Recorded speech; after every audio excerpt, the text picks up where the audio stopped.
Vamos falar um pouquinho sobre a avaliação?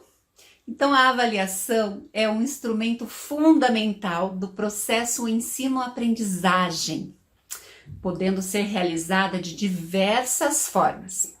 Bom, mas o processo avaliativo, ele visa qualificar a aprendizagem dos alunos, mas também a prática educativa do professor. E tem diversas formas de se fazer isso. Mas os principais tipos de avaliação são a diagnóstica, a formativa e a somativa. Vamos conhecer um pouquinho sobre cada uma? Me acompanhe!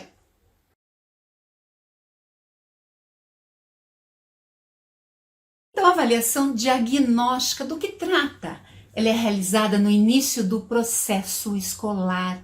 Ela tem como objetivo verificar o conhecimento dos alunos como pré-requisitos para as novas aprendizagens. E elas devem ser desenvolvidas durante todo o período letivo. Isso é muito importante. Mas olhe lá, tem um perigo aí. Iniciar o seu trabalho pedagógico partindo do princípio que os seus alunos já conhecem um determinado conteúdo é um erro, professor. Então, fique atento a essa dica. Por isso que a avaliação diagnóstica tem o nome diagnóstica. Ela tem a função de diagnosticar, né?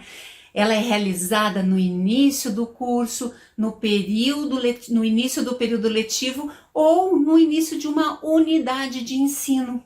E ela vai servir para identificar também, não só os conteúdos, mas também as questões relacionadas a comportamentos. Por exemplo, alunos apáticos, distraídos, desmotivados. Tudo isso é muito importante.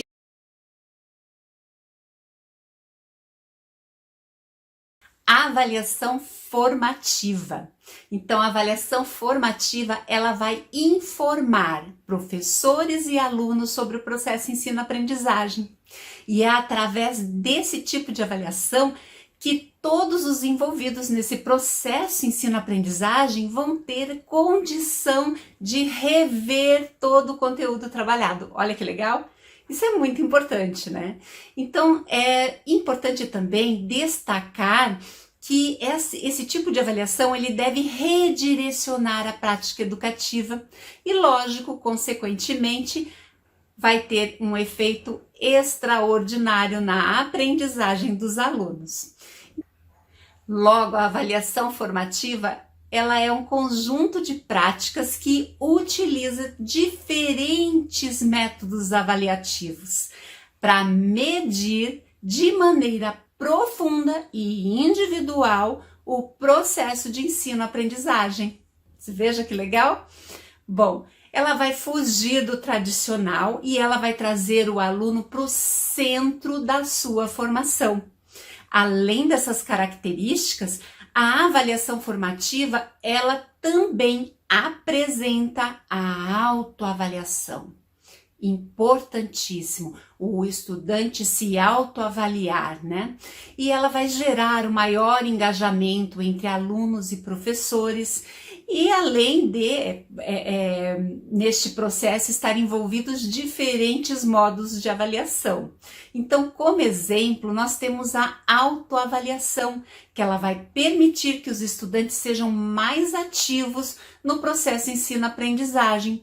Mas também você pode aplicar testes tradicionais, utilizar seminários, você pode utilizar diversas formas de trabalhar com a avaliação formativa. E eu diria assim que a autoavaliação é essencial. Na autoavaliação você pode fazer diferentes questões, né? Trazer diferentes questões para o aluno refletir sobre o seu processo de ensino-aprendizagem.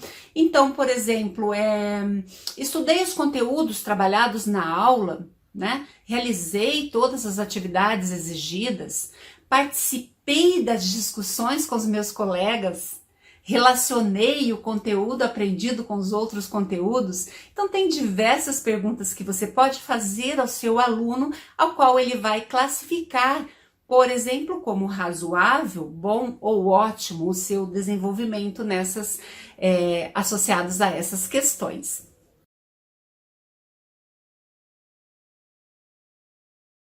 ok? Bom, com relação à avaliação somativa, né? Então, o objetivo desta avaliação é avaliar a aprendizagem do aluno, mas ela tem características muito importantes, porque se você pensar só em avaliar a aprendizagem, você vai falar, ué, mas a diagnóstica, a formativa também tem esse foco, né? Porém, cada uma tem o seu momento e a somativa, ela tem características extremamente importantes, porque elas vão informar, ela vai ser informativa e classificatória.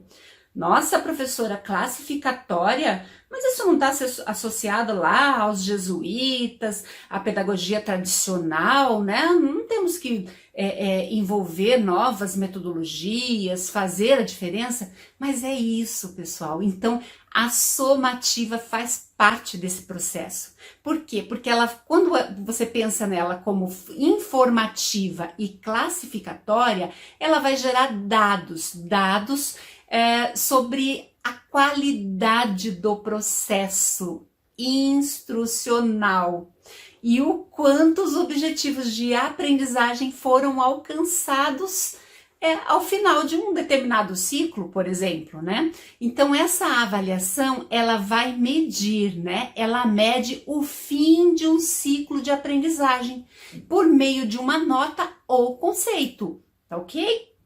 Bom, aí você pode se perguntar assim, por que a avaliação somativa é importante para a aprendizagem? Então pense assim, no nosso sistema educacional, né? Ela vai fornecer uma referência essencial para verificar o processo de todo o ensino-aprendizagem, né? Ou seja, ela vai nos fornecer uma ideia, ela vai aferir o progresso dos nossos alunos, das instituições e dos programas educacionais do país como um todo, tá? Então podemos pensar assim. Então ela vai contribuir amplamente para melhorar o nosso planejamento pedagógico, o planejamento pedagógico das escolas. Então são exemplos desse tipo de avaliação, os testes tradicionais, mas também avaliações que envolvem criatividade. Por exemplo, os seus alunos podem fazer um podcast, pode fazer um infográfico, pode fazer uma apresentação, uma exposição. Veja quanta coisa interessante podemos fazer com essas avaliações, ok? Então, fica a dica desses tipos de avaliações. Um bom trabalho para vocês e até o nosso próximo vídeo.